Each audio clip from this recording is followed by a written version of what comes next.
Yeah, this is about funny stuff. Every day we try to escape handcuffs. No, we don't like living rough. Sometimes you gotta run away like super buff. You might not want to see what happens when you call our bluff. This is about funny stuff. Not all comedians are powder puffs. Yes, I am semi-tough like a Jigglypuff. Doing funny stuff so people care enough. You're doing funny stuff so people care enough. Welcome to funny stuff. Yeah, welcome to funny stuff.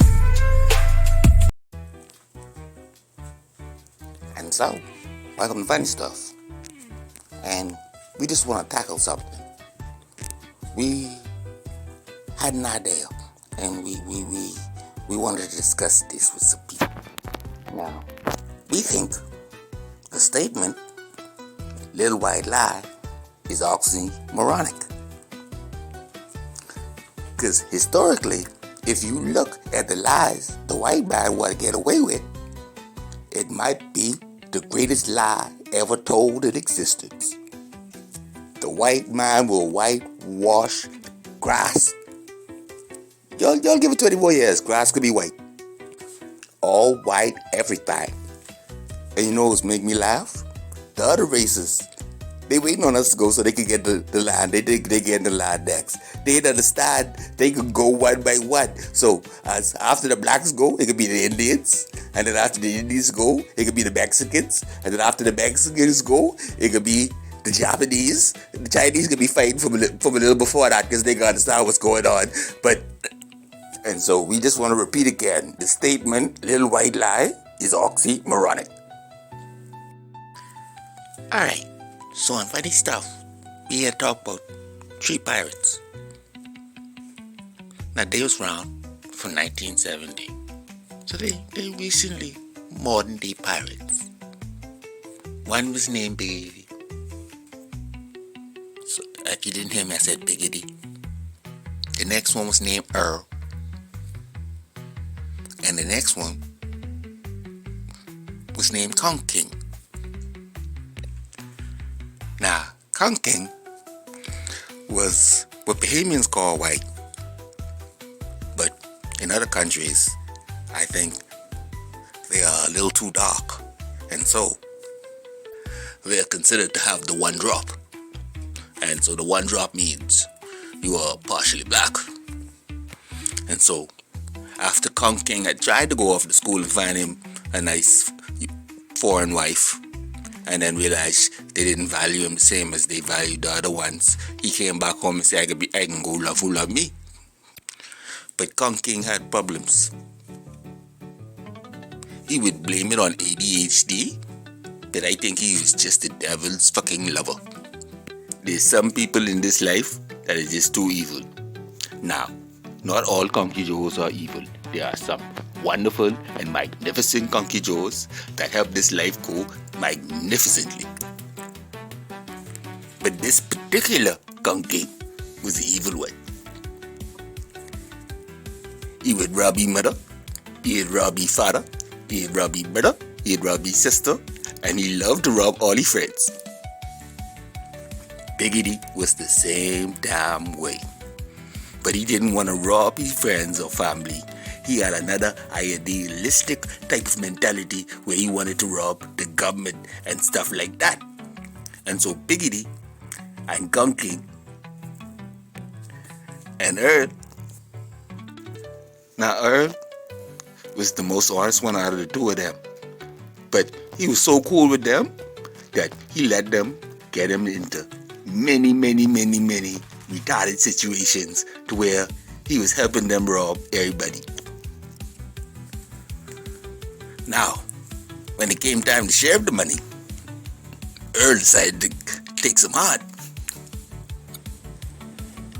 These 3, what you would call brothers, did not see each other as brothers when that pie was split up the wrong way.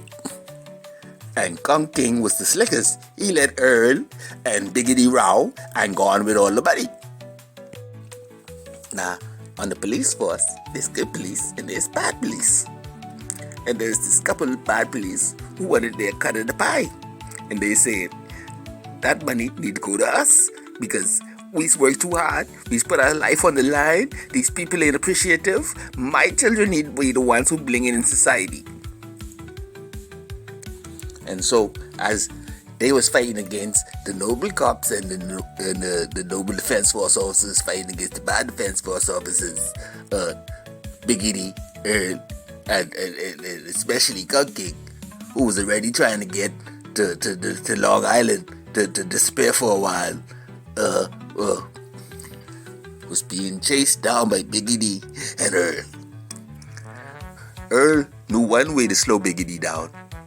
He sent Big Edie the tape of Earl dealing with Big Edie baby mama during the time when it was alleged that Big Edie would conceive this child. And so, as Big Edie stopped the boat and was holding his head, Earl was driving off laughing. And so, we'll end this first episode of the Island Coconut and Conch Tales.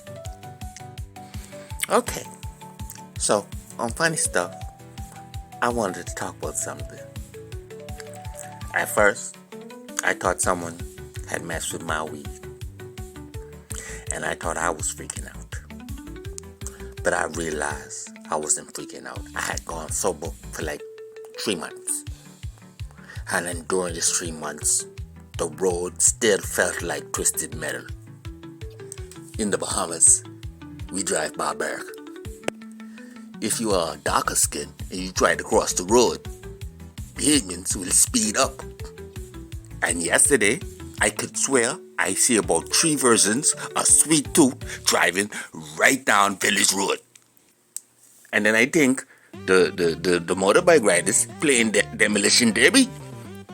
And so we can end this segment by saying prayers for the Bahamian Road Traffic Society, and we pray y'all do something about this apocalyptic driving conditions in the Bahamas.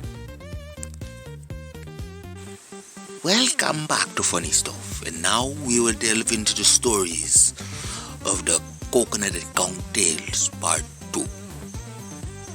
And so,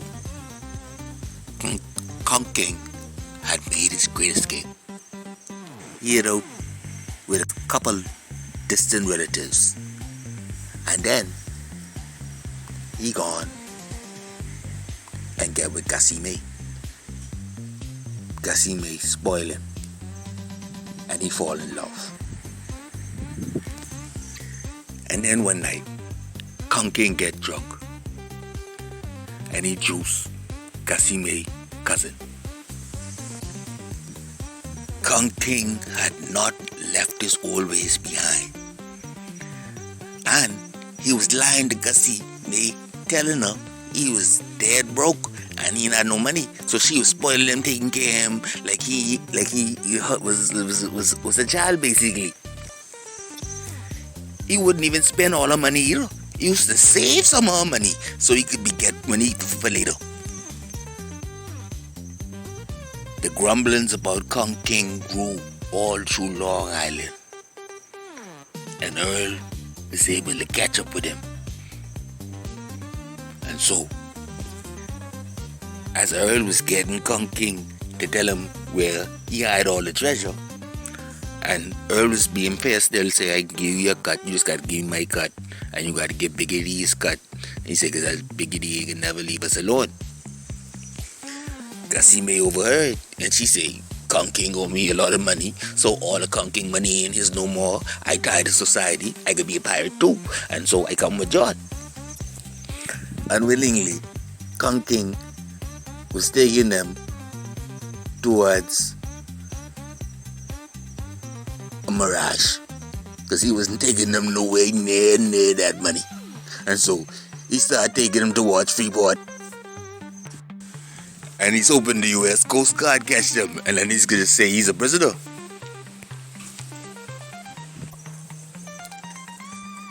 And so Big Edie, who didn't trust Conch King from the beginning and had placed the track on him, had been catching up. Now, I don't know how, But the crooked cops and the crooked defense officers was always the quickest to the scene. And they get to the scene quick.